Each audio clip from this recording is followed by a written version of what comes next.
প্রিলিমসের next math একটা সরল অঙ্ক দিয়েছে, দেখে নেওয়া যাক এটা কী করে করব। তো প্রথমে আমরা এটার সম্বন্ধে একটু জেনে নেব। এর নিয়ম হচ্ছে বদমাস নিয়মটা। এই বদমাস নিয়মে অঙ্কটা করতে হবে। বদমাস মিনস, এই বদমাসের পূর্ণ কথা আমরা কম বেশি সবাই জানি।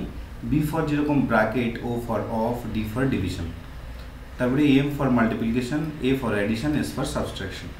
তো বি ফর ব্র্যাকেট আর ও ফর অফ আর ডি ফর ডিভিশন, এর মধ্যে আমাদের এই দুটোর মধ্যে দুটো লাগবে। একটা হচ্ছে ও ফর অফ আর ডি ফর ডিভিশন। অফ মানে এর কাজ আগে করব, তারপরে ডিভিশন করব। তো যে অঙ্ক দিয়েছে সেই বেসিসে আমরা এটা করব।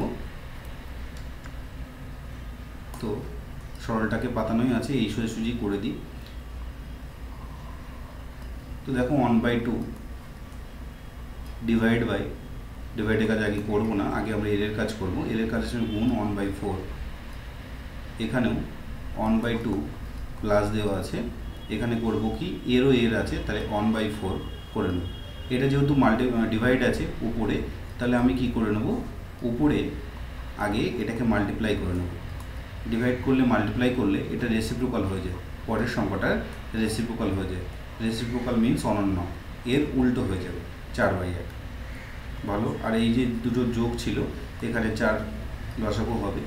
এটাকে কী করতে হয়, এই ডিনোমিনেটরের সাথে এর ডিনোমিনেটর মানে হর আর হর ভাগ করতে হয়। তো ভাগ করলে আমি কি পাবো, 2 দিয়ে উপরের সংখ্যা যে লব আছে এই লবের সাথে গুণ করবো। 2 1 2 যোগ 4 দিয়ে 4 ভাগ করলে 1 হয়, 1 1 1। তারপরে নেক্সট লাইনে বলছে কি না, এদিকে 2 আর 4 কাটলাম, 2 4 কাটলে 2, তাহলে এখানে কত হবে 2/1। উপরে হচ্ছে 2/1, নিচে আমাদের অ্যান্সার আসছে 3/4। তো দেখো এই অঙ্কগুলোর ক্ষেত্রে যখন উপরে যে ফ্র্যাকশান থাকবে সেটাকে আমরা লিখব, নিচের যে ফ্র্যাকশানটা আছে এর পাশে মাল্টিপল হিসেবে লিখতে গেলে এর রেসিপ্রোকাল করে দিতে হয়। তাহলে 4/3, তাহলে উপরে হচ্ছে কত 8/3।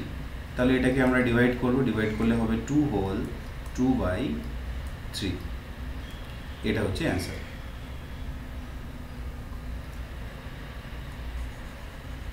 আশা করি তোমরা বুঝতে পেরেছো। Thank you.